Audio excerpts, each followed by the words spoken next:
За сайн уу, сайхан амарцгаас нь сони юу яцхан. Хэдүүлээ энэ удаагийн хабчлэгээр Omniscient Reader The Prophecy гэдэг 2025 онд нээлттэйжсэн манганаас хэдүүлэн бүтээгдсэн Supernatural киног хураангуул үзцгийх болно. Ингээд бичлэгийг хүлээвч үзцгэнэ үү. Манай энэ удаагийн бичлэгийг олон улсын спортын чиглэлээр үйл ажиллагаа явуулдаг компани хамтран үргэж байна. Хамтран ажиллагч байгууллагын талаарх дэлгэрэнгүй мэдээллийг сэтгэгдэл хэсэгт байршуулсан тул сонирхож байвал сэтгэгдэл хэсэг рүү орж үзээрэй. Мөн манай сувгийн D-Recaps гэсэн урамшууллын кодыг ашиглаад урамшуулал авах боломжтой. Тэгэхээр сүрлээс амьд үлдэх 3 арга гэдэг нэртэй асар урт уран зөгнөлт роман байдаг. Энэ зохиол нийтдээ 3149 бүлэгтэй бөгөөд хүмүүс зохиолыг товчилж амьд үлдэх аргууд гэж нэрлэдэг. Анх энэ роман их алдартай байсан бөгөөд олон хүмүүс шимтэн уншдаг байсан. Гэвч цаг хугацаа өнгөрөх тусам хүмүүс романы үйл явдлыг хэтэрхий бодит бус байна гэж шүүмжлээд уншигчдын тоо аажмаар зөөрсөөр 100 дугаар бүлгээс хойш ердөө л нэгхэн уншигч үлдсэн байдаг. Тэр уншигчийн нэрийг Ким Докчак гэдэг манай киноны гол дүр. Докчоо бол сүрлээс амьд үлдэх 3 арга романыг ахлах сургууль байхдаа л уншиж эхэлж исэн бөгөөд насанд хүрэх хүртлээр нэг ч удаа орхилгүй уншиж явсаар бүтэн 10 жилийг өнгөрөөсөн байдаг. Хамгийн гайхалтай нь ганцхан уншигч үлдсэн ч зохиолч нь бууж өгөлгүй бүтэн 10 жилийн турш роман үргэлжлүүлэн бичсээр нийт 3149 бүлэг хүргэсэн байдаг. Ингээд энэ өдөр Докчаа роман уншиж дуусгачаад зохиолч руугаа таны бичсэн роман үнэхээр хогийн байлаа. Төгсгөл нь таалагдсангүй. Би сэтгэл дундуур байна гэсэн зурвасыг илгээж орхидог. Учир нь роман дээр гардаг романы гол дүрийн баатар болох Жонхё амьд үлдэхийн тулд хүн төрөлхтнийг золиос болгоод эцэст нь өөрөө галтлуудаа тулдаж байх үедээ өгдөг. Энэ төгсгөл Докчаад үнэхээр таалагдаагүй учраас аргагүй эрхэнд зохиолч руугаа онцгой зурвасыг илгээж орхидог. Тэгээд Докчоо галт тэргэнд суугаад гэрлүүгээ харж байх үедээ хамтдаа ажилдаг Санни гэдэг нэртэй нэг бүсгүйтэй тааралддаг. Санни бол Докчоогийн ажилд нь түр оронтойгоор ажиллаж байгаад өнөөдөр хамтран ажиллах гэрээнд дуусаад ажилласаа гарч байгаа нэгэн. Тэгтэл генетикэн Докчоо руу сүрлээс амьд үлдэх 3 арга романы зохиолч миний романыг уншиж дуусгасанд баярлалаа. Энэ романыг бичиж дуусгаж чадсан гол шалтгаан бол зөвхөн чи. Энэ бүх хугацаанд миний романыг уншиж намайг дэмжиж ирсэн чин сэтгэлээсээ баярлалаа. Хэрвээ романы төгсгөл чамд таалагдахгүй байгаа бол чи өөрийнхөөрөө төгсгөөд үз. Төгсгөлийг нь чамд үлдээлээ. Чиний хүссэн төгсгөлийг би хармаар байна гэсэн зурвасыг илгээдэг. Тэгээд яг энэ мөчөд галт тэрэг огцомд хоромзолж гүрэн дээр гацсан зогсдол генетхэн хүүхэл дэшиг жижигхэн биетэй нэг хачин амтан гарч ирээд хүмүүсээ та нар амаа амхиад намайг сонсцгоо. Би бол Доккеби. Бас би та нарт даалгавар өгөх болно. Харин та нар миний өгсөн даалгаврыг биелүүлээд амьд үлддэг тоглоомыг тоглоцгоно. Тун удахгүй тоглоом эхэлнэ гэж хэлдэг. Яг одоогийн болоод байгаа энэхүү хачирхалтай үйл явдал сүрлээс амьд үлдэх 3 арга романы эхний бүлэг дээр гардаг үйл явдал бөгөөд Докчоо генетхэн зохиолчийн илгээсэн зурвасны утга учир болон өөрийгөө роман дотор орсон гэдгийг мэдэрдэг бол зочдчид өнөөх хүүхэлдэй шиг зүйлийг хин нэгний явуулж байгаа тоглоом пранк гэж бодоод хүүшээ галт тэргээ явуулаач харж амармаар байна. Өлсөд байна штэ химээ орилдож эхэлтэл энэ нэг жижигхэн Доккеби гэдэг зүйл уурлаад хамгийн их орилж байсан залууг нүдэрээ лазардаад тэр дор нь хороож орхидог.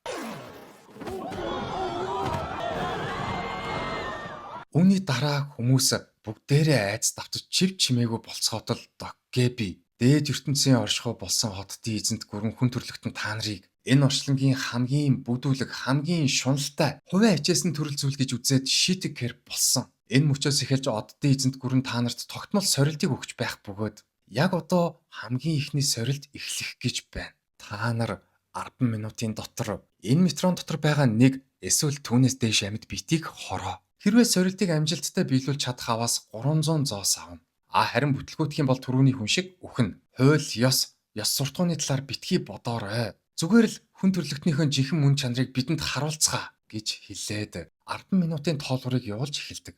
Тэгтэл хүмүүс сорилтыг биелүүлэхийн тулд генетикэн хоорондоо зодтолдож галт тэргээр бүүн өмэн шууган үсч эхэлдэг ба энэхүү үйл явдал зөвхөн эдний богоонд ч гэлтгүү бусад бүх богоонуудад тархсан байдаг.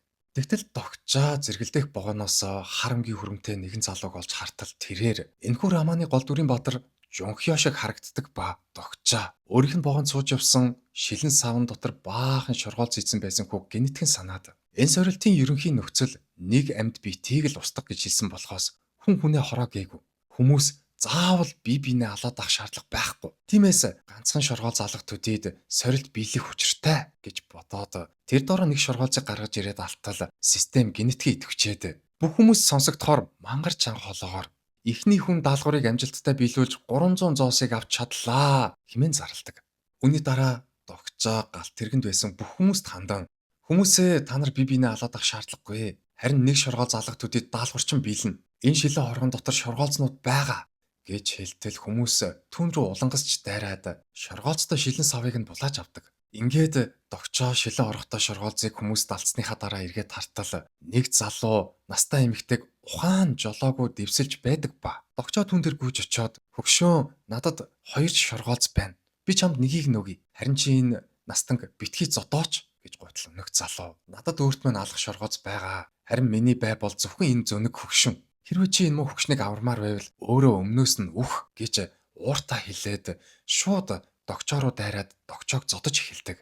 Харин догчоо түүнд зодууж байх мөчтөө түүнийг роман дээр гардаг өрөвдөг сэтгэлгүй Ким Намуу хэмээх нэртэй залуу болохыг нь таньж мэдээд мөн роман дээр хүмүүс цуглуулсан зоосороо хүч чадал эсвэл зэр зэвсэг худалдаж авч болдог гэдгийг генетикэн санаад өөртөө байсан 300 зоосороо тултал нь хүч чадал худалдаж авангуудаа Ким Намууг хийс жунтал нь ганцхан цогтөг. 알았어요. 개미쇼요. 마음이 바뀌었어. 시나리오가 종료됩니다.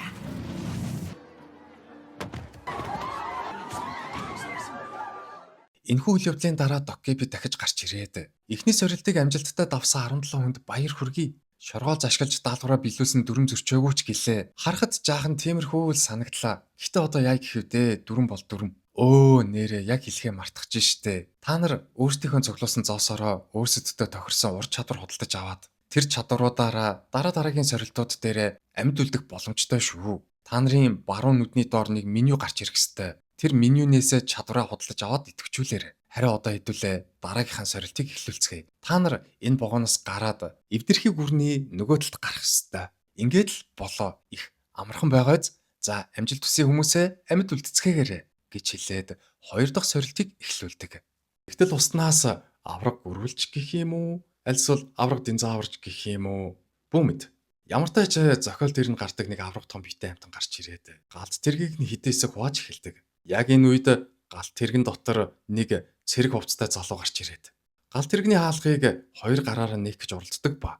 Догчоо түүнийг харангуутаа зохиол дээр гардаг Ли Хинсо хэмээх нэртэй манадлын залуу болохыг танингуутаа түүнд хүчээ идэвхжүүлээ. Баруун нүдний чин доор нэг меню гарч ирэх ёстой. Чи тэр менюнээс хүч чадлаа худалдаж аваад идэвхжүүл гэж хэлтэл Хинсо баруун нүднийхээ доор харагдах менюнээс хүч чадал нэмэгдүүлэх чадварыг нь сонгож хүчээ нэмэгдүүлээд галт тэрэгний төмөр хаалгыг 2 гараараа нээж бүх хүмүүсийг гадагшаага гаргадаг.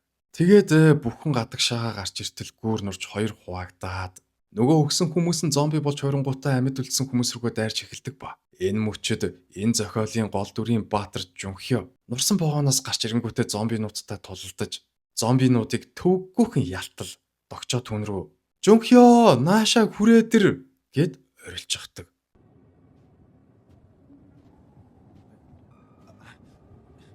Жунхё догчоо дэр хурч ирэнгүүтээ чи юу юм бэ? Яаж намайг мэдээд байгаа хэмээн асуудал догчоо шуудлаа. Хэдхэн хоногийн дараа чи метроны буудал дээр гав ганцаархнаа галтлуутай тулдаж байгаад амиа алтна.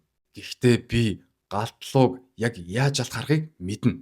Ер нь хоёулаа нэг баг болж галтлууг ялаад энэ ертөнцийг хэвийн байдалд нь оруулцгаая. Би ирээдүг харах чадвартай гэж хэлтэл Жунхё түнд итгэсэн шинжгүй. Чи үнэхээр л лууг ялах аргыг мэдж байгаа юм бол эхлээд өөрөө амьд үлдчих. Тэгээд амьд үлдснийхээ дараа метроны буудал дээр хурч ирээд миний дэргэд мөр зэрэгцэн тултаарай гэж хэлэнгүүтээ голын усанд байсан өнөөх авраг хараатны ам руу түлхээд унгаачихдаг.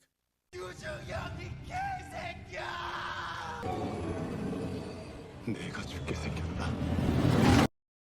Инхүү догчоо авраг хараатанд залгиулаад хотоодонд нь орох мөчөд түүнд дараачихын шин сорилт гарч ирдэг. Сорилт дээр авраг хараатныг устгаж хотоодноос нь амьд гар. Шагналын сан 9,000 зоос гэж бичсэн байдаг ба. Энэхүү мөчөд Доккеби хүртэл гарч ирээд догчоогийн амьд үлдэх сорилтыг нь оддын ертөнц рүүгээ шууд лайваар дамжуулж эхэлдэг. Тэгтэл догчоо Доккебиг өөрийнх нь жинхэнэ нэрээр буюу Бихёно гэж дуудаад чи оддынхаа ертөнцид өөрийн гэсэн стрим сууг ажилуулдаг биз дээ. Чиний суугийн хандлт одоо галзууртлаа өсөж байгаа бах та. Учир нь өнөөдрийг хүртэл надаас илүү сонирхолтой хүн чиний суугаар нэг ч удаа гарч байгаагүй. Чи миний амьд үлдэх үйл явцыг шууд дамжуулснараа хөөхөн нэр хүндтэй болоод амьдсан байх тийм үү? Хэрвээ би бүх сорилтуудыг амьд давж чадах юм бол чиний сууг тесрэлт хийж чи энэ салбартаа хамгийн нь болж хувраад орлогочин хэдэн мянга дахин өснө. Харин тэр мөчөд хоёулаа ашгаа 55 45 хайрцаагаар хувааж авцгаая.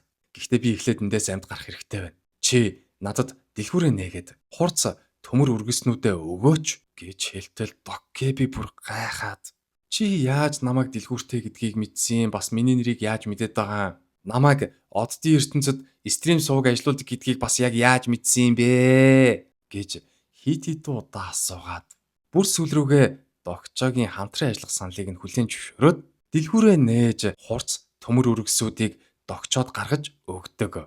Тэгтэл Докчо хурц төмөр үргэсүүдээр нь мангасын ходоод руу хатгаж ходоодных нь бүх сувгуудыг бүгэж мангасыг хороогоод шагналаа авангуудаа тэр дороо Доккебид өгөөд өөрөө гадаг шагаа гадаргуу дээр гарч ирээд юм олж идэх санаатай хүнсний дэлгүүр рүү орж хоол хайж явж явах үедээ шархадсан нэг охинтой тааралдаж түүнийг авраад газар доорх метроны буудлын руу үрж орж ирдэг. Гэвч хэсэг бүлэг танхаа этгээдүүд гинэтгэн гарч ирээд Докчогийн аварсан охинд нь хандан бид нар уг нь чамааг үхүүлэх гэж хүнсний дэлгүүрт үлдээгээгүй билүү? Чи энд юу хийж байгаа юм бэ гэж орилолдоод охиныг хорох гэтэл Докчо охиныг хамгаалж 1500 зоосоор хүчээ нэмэгдүүлж танхаа этгээдүүдтэй тулалдаад танхаа этгээдүүдийг төвөггүйхэн булгаж авдаг. Тэгтэл нэг костюм бижэгтэй ирхэн хурч ирэнгүүтээ танхаа этгээдүүдийг загинж болиулаад Докчоогоос уучлалт гуйж Докчогийн өмнө бүхий чөөд улмаар танхаа этгээдүүдийг дагуулж явдаг. Үүний араас Сани болон зохиолын хүчирхэг дүр болох Хинсон хоёр ирж Докчоотой уулзаад түрүүний костюм бижэгтэй ирхэн бол энэ газар доор амьдарч буй хүмүүсийн удирдагч нь гэж хэлдэг. Харин Докчоо түрүүний хүнийг газар доор амьд үлдсэн хүмүүсийн удирдагч нь гэдгийг сонсоод зохиол дээр гардаг муу санаатай, залжин зантай, чонхоо хэмээх дүр болохыг нь олж мэддэг ба үүнийхээ араас хүнсний дэлгүүрт таарч аварсан өнөөх охинооч мөн ялгаагүй. Зохиол дээр гардаг Ихён хэмээх нэртэй манай талын дүр болохыг ч мөн ялгаагүй таньж мэддэг. Ингээд хэсэг хугацааны дараа систем идэвхжиж газар доор хүмүүст хандан дараагийнхан сорилтыг өгдөг. Сорилт дээр 3 цагийн дотор хүн бүхэн амьд үлдэх төлбөрөө төлнө. Амьд үлдэх төлбөр 100 зоос. Харин төлбөрийн чадамжгүй бол манай босс мангас дээр очиж тулалд.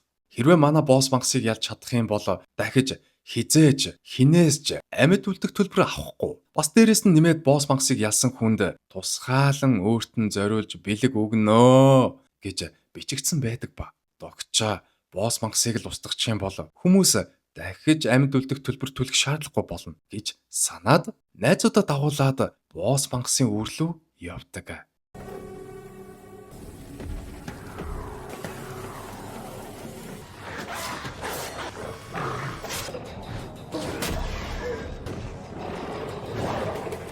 구입합니다.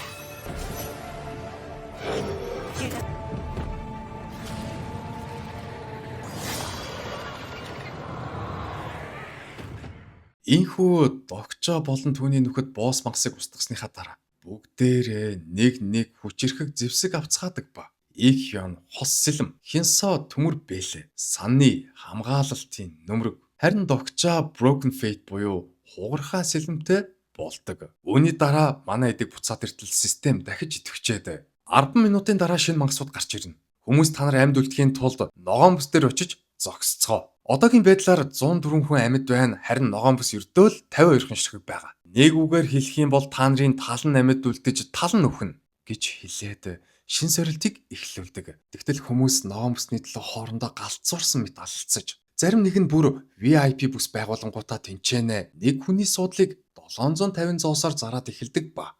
Докчо болон түүний найзууд хүмүүстэй ногоон бүс булаацалтахгүй тулд хоёр тийшээгээ салж гүйлдээд Докчоогоос бусд нь бүгдээрээ нэг ногоон бүс олж зогсцоодог. Харин Докчо түнэлийн төгсгөл орчимд зохиолын гол дүр болох Жүнхётой тааралдаад Жүнхёгийн зогсож байсан ногоон бүсний харалдах сул ногоон бүсэн дээр тэрвэрч явсан бяцхан хүүгээ үлдээгээд өөрөө ногоон бүсхөө үлдэж мангасуудыг гарч ирэх мөчөд мангасуудтай тулалдтал. Түүний найзууд ч муу ялгаагүй ногоон бүсээ орхиж мангасуудтай тулалдаад ямар тааж энэ шүн болон энэхүү сорилтыг арай хийн давцгаадаг.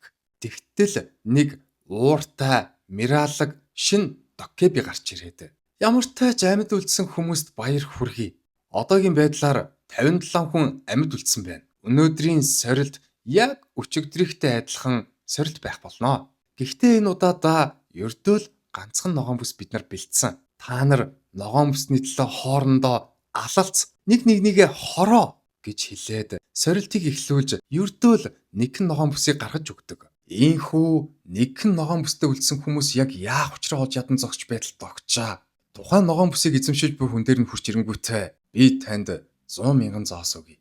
Харин та надад эзэмшиж байгаа ногоон бүсээ өгчих гэж хэлтэл өнөөх хүн дуртай наргагүй ногоон бүсээ догчож шилжүүлэн өгтөл догчаа. Хугарсан элдэ гаргаж ирээд өнөөх ногоон бүсийг эвдэж сүйтгэхэд одоо бид нар ногоон бүсний төлөө хоорондоо тулдах шаардлагагүй боллоо. Харин удахгүй гарч ирэх мангасуудын эсрэг хүчээ нэгтгэж байгаа тулдах ёстой. Тэгж байж л хүн бүхэн амьд үлдэж чадна гэж хэлээд амлсан ёсороо 100,000 зоосыг өнөөх хүндээ шилжүүлэн өгдөг. Тэгтэл төд удалгүй. Мангасууд болон энэ сорилтын босс галтлуу зэрэг гарч ирцгээгээд хүмүүс рүү дайрч эхэлтэл энэ зохиолын гол дүрийн баатар болох манай Жонх юу ч мэ ялгаагүй гарч ирээд босс мангас болох галтлуу руу дөгтөг. Түүний энэ үлдийг харсан догчоо түүнийг дуудаад чи галтлуутай ганцаараа тулдаж болохгүй. Хэрвээ чи ганцаараа тулдах юм бол үхэн шүү дээ хэмээн орилтол Жонхё түн рүү инээмсэглээд үгтээ чи намайг дутан үнэлээд байна. Би чамд чиний буруу байсан гэдгийг батлаад өгье гэж хэлээд ганцаархнаа галтлуутай тулалддаг.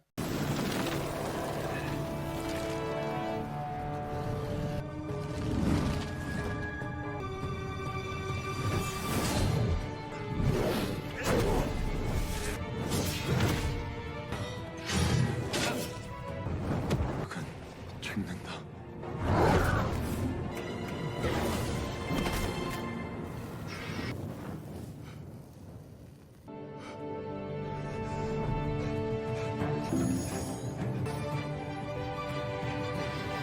바뀝니다.